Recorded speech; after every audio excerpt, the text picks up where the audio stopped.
Niaje sana kwa sana album reviews, karibu sana kwa edition nyingine. Asante sana kwako kwa kuwa hapa. Kama ni first time yako na pia kama una follow hii series niko on, asante zaidi. Kama umekuwa ukicatch up nayo pia, much more thanks to you. Na series naongelea, kama ni first time yako kuona hizi reviews nafanya, inaitwa MWE, which ilianzishwa na an American music journalist anaitwa Gary Suarez. Na the idea ni sikiza an album hujasikiza before each day ya February, alafu andika a tweet about it. So kando na kufanya the tweet reviews about the albums, nimekuwa nikisikiza which ni Kenyan projects peke yake. Also nikisikiza a project for the first time, I am doing a first listen review. Kuna 21 reviews before this, na ningependa sana pia kama follow hii journey na uweze kuona the ones I have done before, ama at least some of them, alafu to engage on the ones that you've listened to and what not. Alafu kuna 6 more after this one ya kumaliza hii series, so nakukaribisha kuzifuata na kuziona pia. Leo ni day 22 na sahi ni 9:20 pm 22nd February, na kama nilivyosema, when this series and challenge niko on started, I am releasing hizi videos on the corresponding days of March. So kama una follow consecutively on your side ni 22nd March. Na leo nimetoka kusikiza kanda ya Nabalayo, debut album yake ilitoka November 9th last year, inaitwa Changanya. Album ingine yenye imekuwa kwa list yangu since itoke, which is 2-3 months ago, na nijua ilikuwa in conversations amongst music lovers na wase wenye nasikizanga the alternative scene ya Kenyan music, na artist wenye wako diverse na wanaji separate ama wako diversified na differentiated from what you would hear on the mainstream scene na on mainstream music avenues. Na pia I think either 2020 ama 2019 pia ni an artist whose name nilikuwa nimecome across, na nilikuwa curious kusikia the album, na for its diversity imenibamba, for the experimental touch yenye Nabalayo ako nayo, which I'm almost sure kuna an accent kwa the letter the syllable B kwa jina lake. Tafadhali kama una watch niambie, ama kama unajua how the name is pronounced. Unashuku that B could have a V sound, sijui, but ni more experimental. Na hata ukiangalia it starts from the artwork and that extends to the music, because the artwork ukiangalia kuna this different personalities, this different women wenye wako dressed differently, alafu the aesthetics around them are different. Ukiangalia their hair is noticeable, and then their faces and the elements zenye Nabalayo ametumia, cause pia ni artist huo upande mwingine. And then wakatikati ako red na kuna this horns and patterns different kwa sura yake, ameshikilia the one in front of her. So this aspect of this different characters wenye tunaona inakario idea ya kuchanganya, hii idea ya kucombine na idea ya kublend na kumix different things together. We see that kwa debut album yake, an incredible first, I must say, juu ya venye anaji-express artistically na amecarry forward. Alafu unasikia the different sounds kwa the entire album, pia kwa the different themes zile ambazo anagusia kwa the album na how it flows kuanzia mwanzo hadi mwisho. Generally a chilled project, album imetulia.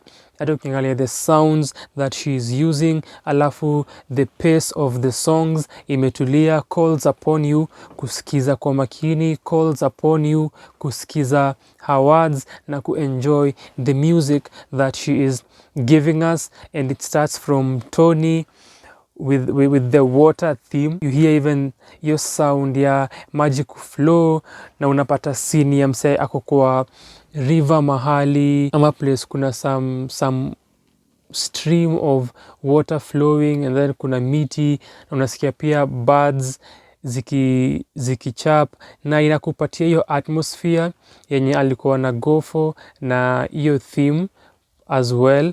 And then referencing pia to Mami Wata mwenye ni a Nigerian goddess, na ana fit that to the theme ya the song, akisema venye wametanish image yake na wamemtake away. Hiyo concept imekuwa very interesting, new perspective ameleta.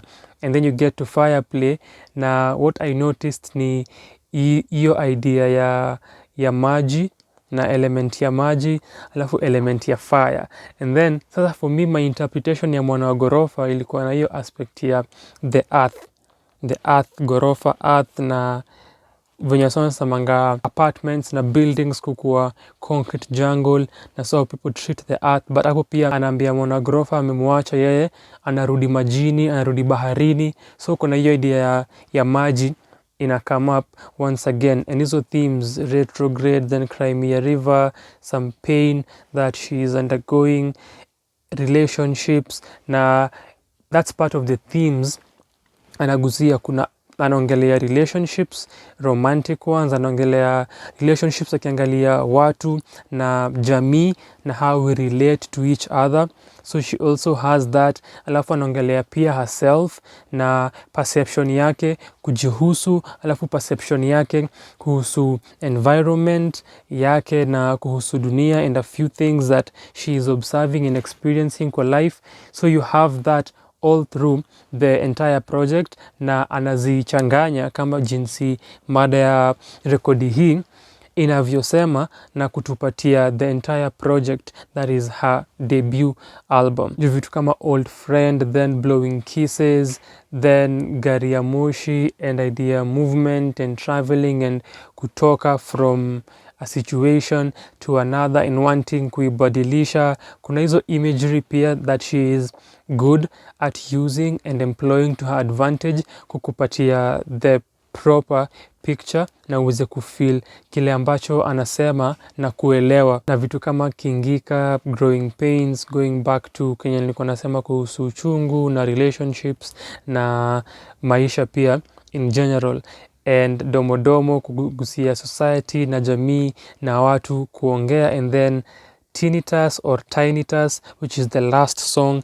that is instrumental. Si ati kumaanisha instrumental kumaanisha key or foundational, but instrumental yani kumaanisha ni beat peke yake, haina vocals, but also instrumental kumaanisha ni foundational. Jusa ukiangalia yeye pia as a producer kuji-express in a different way than she has for the previous 11 songs kwa the last song, which adds on to her basket ya creativity kama msanii. Nimefurahia the different sounds, the folk na traditional theme going on through most of the project, with kuna an afro pop somewhere pale katikati, kuna this taarab vibe na sound yenye pia analeta. Kuna some New Nairobi that I was thinking about nikisikiza, nikijaribu ku piece together some sound somewhere. So kuna this diverse sounds na range yenye anatumia kwa the album, akiji-express both kwa Kiingereza na Kiswahili. Na nikiongelea delivery yake, kitu nimenotice ni whenever anaimba na Kiswahili akona a coastal vibe to her delivery. So sijui if it's something she is doing deliberately, ama ikiwa ni that's how she sounds akiimba na swa. Lakini pia as I am speaking, nimefikiria ile theme ya maji, pengine alikuwa ana attach you to the coastal area, na so also add accent ya taarab na the Kiswahili aspect, but also kuwa na hiyo image ya maji, hiyo image na theme ya maji correspond to that, so maybe that is it, but that's what nimenotice nikisikia kimba kwa Kiswahili.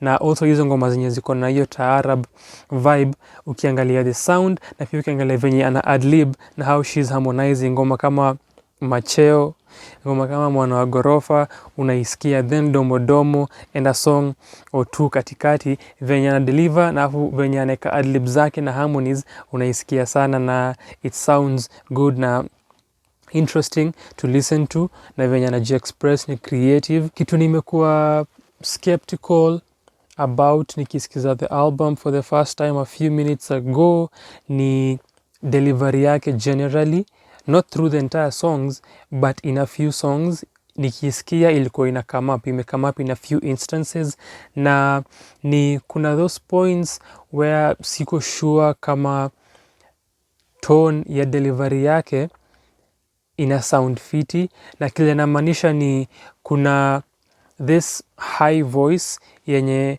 akonayo, that is naturally her voice ya kuimba, but kuna in specific songs anaipeleka a notch higher, alafu sikuwa na feel kama ina work, na sikuwa na feel kama ilikuwa done well na mastered vizuri, na mastered si in terms of the production, lakini mastered in terms of yeye kuperfect hiyo high voice na kuitumia poa, ndo hii sound imekuwa delivered vizuri to the listener, na ndio ukisikia usikie ame-maintain hizo notes clear na zina sound vizuri kusikia. So hiyo ndo kitu nilikuwa na a concern nayo that came up when I had that kwa a few songs hapa na pale, but overall album yenye definitely you should listen to, a different na a unique addition to the Kenyan music scene na our Kenyan soundscape, and you should definitely give it a listen na enjoy the creativity ya Nabalayo, na venye album imekuwa produced, mixed na mastered, ime match her kind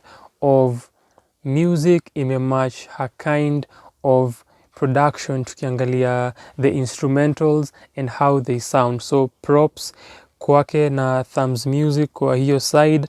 I think though for maybe one or two that nilikuwa na feel zilikuwa na variances, but generally imefanywa vizuri. And also just to mention, ikiangalia production, one napenda nishasema how the beats zina sound na how the instrumentals zimefanywa, and what adds on to that ni how creatively anatumia different sound elements. So kama venye nilikuwa nasema kwa Mtoni, kuinclude the water sound, kukapcha hiyo mood na sound za birds zikichap. So kwa the other songs ukiangalia how she's using different sound elements, how she's using bass, kwanza kwa Kingika the bass, and also in other songs, and how the guitars are sounding and the strings, alafu keys. So how she's playing her instruments, and they are not sophisticated instrumentals, si beats sophisticated ama complex, ni simple but ni venye amepanga hizo elements pamoja, alafu venye ana zimaj na voice yake, kujua wapi instrumental itakuwa stripped down na itakuwa simplistic, wapi nitaongeza more elements to it kuifanya sound venye nataka. So creatively pia ameifanya vipoa sana. Kama umesikia Changanya na Nabalayo, niambie what you think about it, na tukanipatie another listen pia, because as far as her writing kuna some abstraction that she has to her writing that will have you listening to her again, na uweze kupata clearly maudhui anaongelea ama the lyrics that she's saying. Lakini kama umeisikiza, niambie what you think about the album, her debut album. Alafu nimekuambia kuna other reviews kabla ya hii 21 more, so ningependa kukuinvite ufollow hii journey nimekuwa on since beginning of February. I am almost done, alafu kuna 6 more remaining, so ningekuwelcome sana, ziwatch. Niambie what you think about those projects that nimesikiza, so feel free kusubscribe na kuturn on your notifications ndio usikose the other videos, na kuna other reviews na other videos kwa hii channel that pia unaweza ona na kuenjoy. Asante sana for your time.